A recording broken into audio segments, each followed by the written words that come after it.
बिस्मिल्लाहिर्रहमानिर्रहीम। अस्सलाम वालेकुम वरहमतुल्लाह। उर्दू टीवी में आपको खुशामदीद कहता हूँ। ओमान ने पाकिस्तान, भारत और बांग्लादेश समेत 18 मुल्कों के लिए इंटरनेशनल फ़्लाइट्स बहाल करने का ऐलान किया है।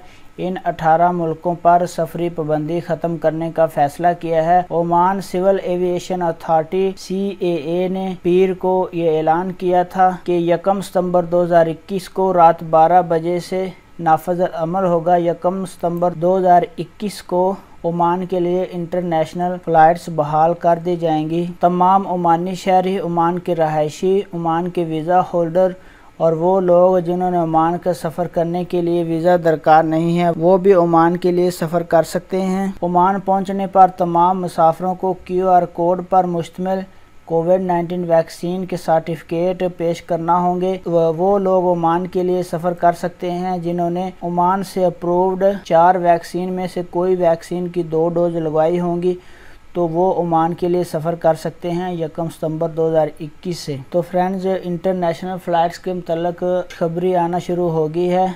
ओमान सफ़र करने से पहले PCR टेस्ट करवाना होगा। 72 घंटे पहले PCR टेस्ट की मनफी रिपोर्ट भी साथ लाना होगी। तो फ्रेंड्स, इंटरनेशनल फ़्लाइट्स के मतलब अहम अपडेट्स आपके साथ शेयर कर रहा था। पहले कुवैत, दुबई और अब ओमान ने भी इंटरनेशनल फ़्लाइट्स ओपन कर दी हैं। इंशाल्लाह आने वाले दिनों में सऊदी अरेबिया से भी खुशखबरी आने वाली है। अपना बहुत सारा ख्याल रखिएगा। अस्सलाम वालेकुम वरहमतुल्लाह।